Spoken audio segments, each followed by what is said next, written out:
Sunsets, they look beautiful. We all love to watch a sunset.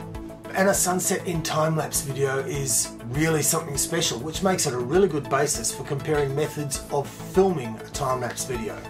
So, welcome today to the great time-lapse video shootout. That sounds fantastic, but what does it mean?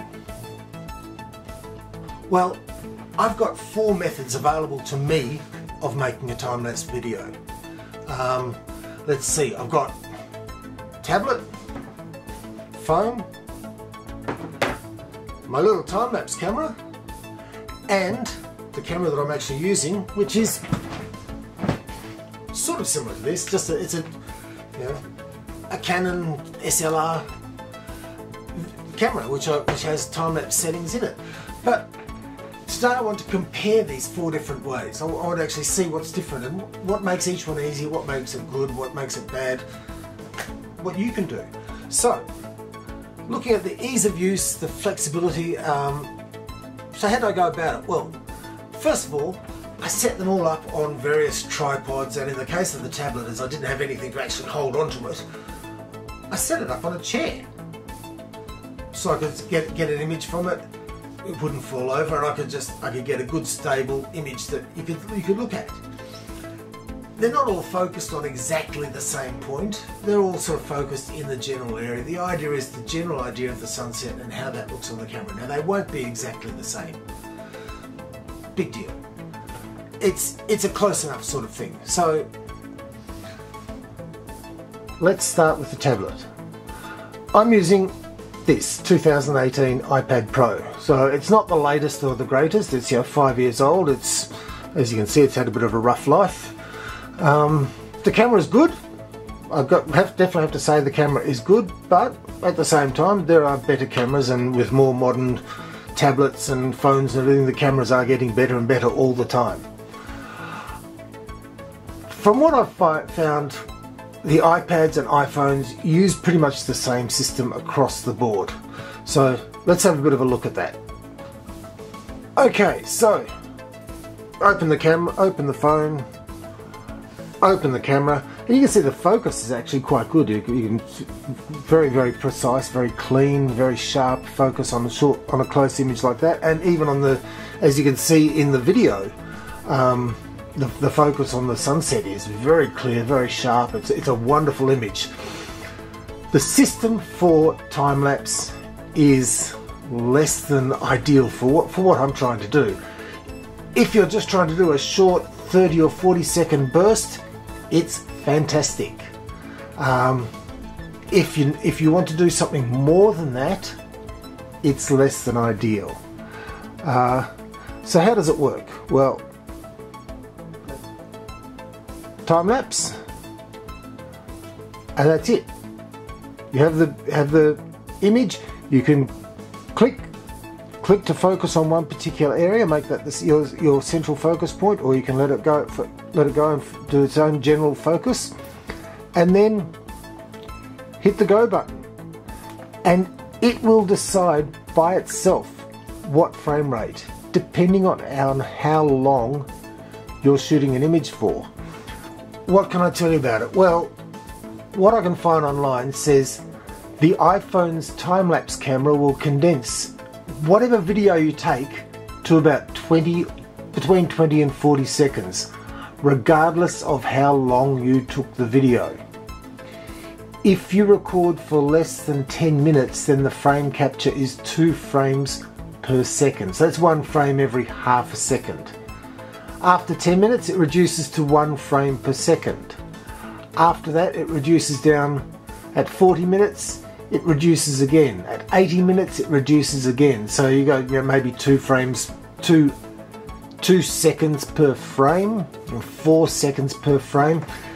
There's no way, unless you use an external app, there is no way of actually changing you personally changing the frame rate. They've decided we're going to go for these short, less than a minute videos, and that's it. That's the only choice you've got. So that to me is a drawback, because I want to make videos. I want to take several hours and condense them into a few minutes. So I'm often trying to match the time lapse match the frame rate to a particular time, to try and make it fit a longer time frame. I don't want to see a sunrise happen in 40 seconds. I want to see it happen in maybe 2 minutes, or a sunset. So to me, that's a drawback. The advantages are an extremely clean and clear image. So, okay, so the next item is my phone, which I'm using an iPhone 13. And look, my issues with this are the same that I have with the iPad. Everything's preset and it uses the same algorithm, the same sort of adjustment thing. So you can't really adjust the time frame of the recording, the time-lapse recording from the phone. You can adjust the exposure to make it look better, or darker or lighter, or let more light or less light. But that's pretty much all you can control. I'll show you what I mean. So within the camera app, you go from photo, move through all the settings, you finally get to time lapse. That's it. That's your adjustment. If you really need something, you can adjust, for instance, the exposure, so you can get less light, more light. Generally, leaving it on 0 gives you auto exposure. That works fine. That I don't have a problem with that. The image, once again, as you can see, is very sharp and very clear, and you can choose your focus point to wherever you want, and it will focus accordingly, and it's great in that way. But the problem being that I can't adjust the actual frame rate unless I maybe make several different. If I want a longer frame rate, I've got to go to maybe taking 2 or 3 videos, 2 or 3 shorter videos. So I have to stop and restart and stop and restart and stop and restart, which sort of makes life harder in a way. So it's the same problem I have with the iPad. The image is great. The cameras on the phones and tablets these days are fantastic. Definitely got no problems with that, and getting a 4K image, for instance, is very easily achievable. So that's the phone. That's the phone that I used. That's the tablet that I used. Your mileage may vary, but that's what I found with the equipment that was available to me. Okay, so the next one up, the third one, was this one, the Canon EOS, or EOS RP to be 100% correct. See? EOS RP. There's a fairly new version. It's a mirrorless single lens reflex camera. So that was quite impressive for me. I've got a new camera for me, because my old EOS 700 had some issues. Great images from this. You can do a 4K video in this, 4K time lapse, which looks fantastic. The detail, if you get it focused right, the detail can be absolutely amazing. And even using autofocus, it's got so much intelligence that it actually works really, really, really well. The only problem is it's an absolute pain in the backside to use. What do I mean? Well, okay, you want to do normal video, turn it on, set it to video, and you can pretty much go. But if you want to do time lapse, you can't leave it set in time lapse mode. So every time you have to go to the menu, select time lapse mode, enable, so you have to select again. Okay, it's got preset scenes, so for slow moving subjects such as walking people, slowly changing subject things such as clouds. For scene 3, they're basically slightly different time-lapse settings, or you can go to custom. So I've been using custom. Here we go, time-lapse custom. You can see one frame every 4 seconds, and setting for 2,200 frames. So I'm doing that in 4K. Auto exposure for each frame. It's a pretty good thing to have. Screen auto off, enable. I've got to do that to save the battery. I'll go into that. I'll come back to that in a minute. Beepers image, it will beep it and take every time it takes a picture, which is great. Once again, uses a lot more power. So it's saying at the moment, I'll get a 1 minute and 13 second video and it'll shoot for 2 hours, 26 minutes and 36 seconds. In the real world, that's not happening. And that's my biggest problem. That, apart from the fact that this is such a pain in the backside to actually set it up, once you've got all that set up, you can then go menu, you're back to here, do your focus and go, okay, there, that's where I'm focusing, and focus everything in. And autofocus works really well. It's not the fastest. I believe the new Sony A9 is a much better autofocus. But this is what I've got, and it works more than well enough for what I want. Autofocus on, bang, there you go. So you've got to go through all of that. Then, once you've got all that done, you push the button up here to get it into movie mode. Then you still have to push the camera button to start and stop the movie, start and stop recording. Turn the power off, turn it back on again, and it's back in normal movie mode. So I've now got to go through that whole process again of re-enabling. It's a bit of a nuisance, but once you've got sort of some basic things set up, it's got a lot of customization available. But the biggest problem is battery life. I'm finding I'm only getting about, well, 2,200 on a good, I might get 3,000 photos on a relatively short time frame. So 2 seconds, one frame every 2 seconds, I might get about 3,000 photos. When I stretch that out to one frame every 4 seconds, because it doesn't turn off, it's always chewing that little bit of power in between. So I'm finding I'm only getting, like, as I said, about 2,000, 2,200, maybe 2,400 frames, which means you're getting around about, whichever way you go, you're ending up with a video about 1 minute 10 to 1 minute 20 before the battery reaches a point where it says, no, shut down, click and close off this video.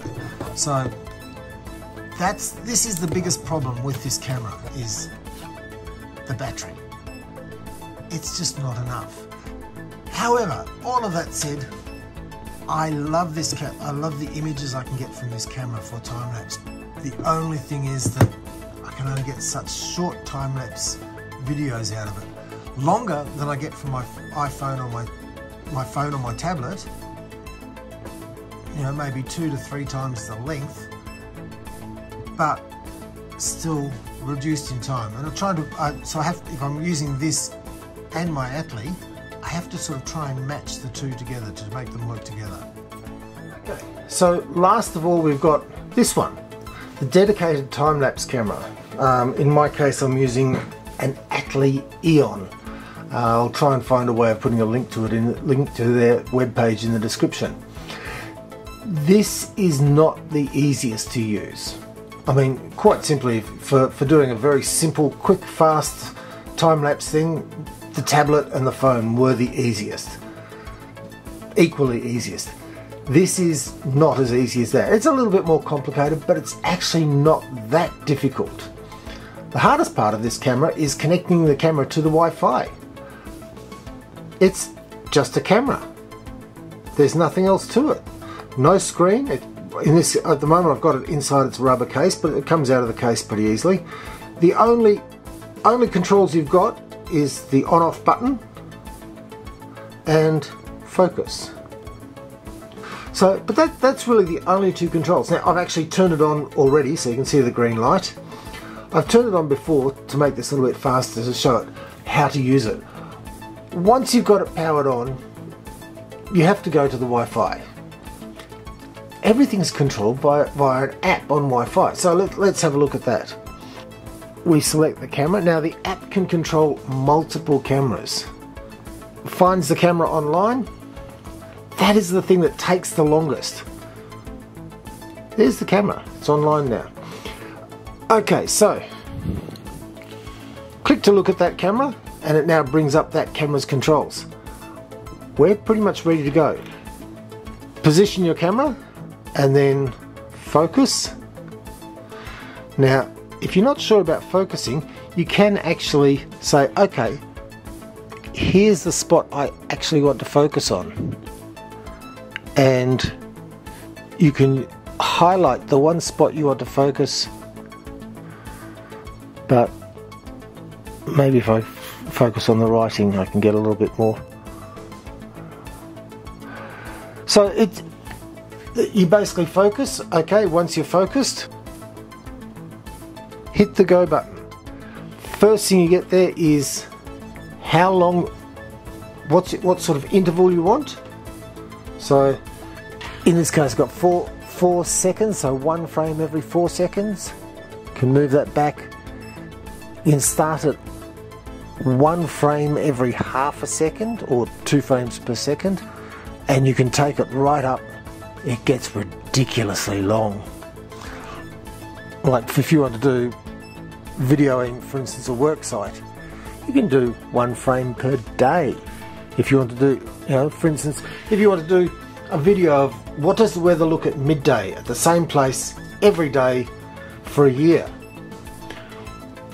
Second control you have is duration. You can have it infinity, so you start it and you stop it when you want, or you can set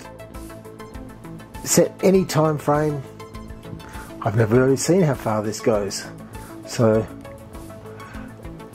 let's see. Goes up to 300 days on auto.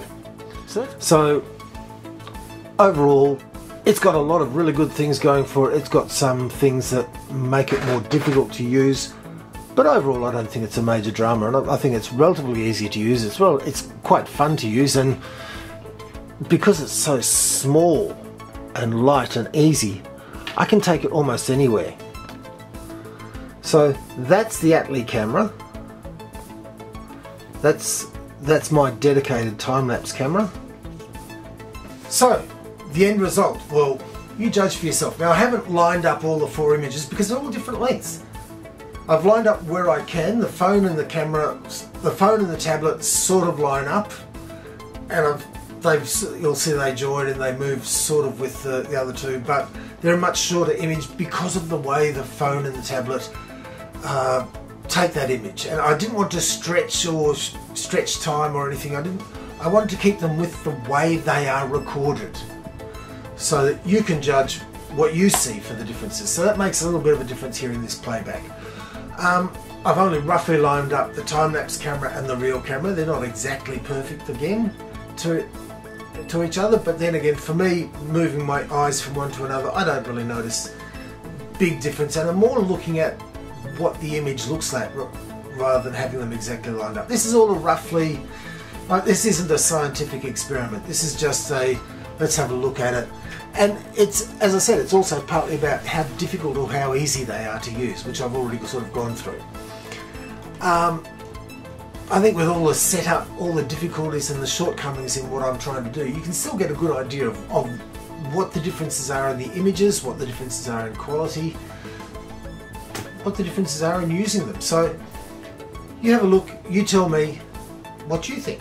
Which one did you think was better? I mean, I love the images on the phone and the tablet. I think they gave amazingly good images, but you have the drawback that if you're using the phone for time-lapse, you can't use the phone for anything else during that time.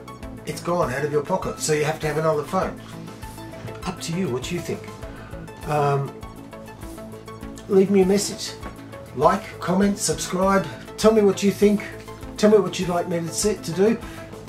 Ask me any more questions. I've left things out in all of this, so again, tell me what you think, tell me what questions you have, and we'll see where we can go from here. Thanks a lot for watching, and hopefully I'll catch you next time. Take care. Bye.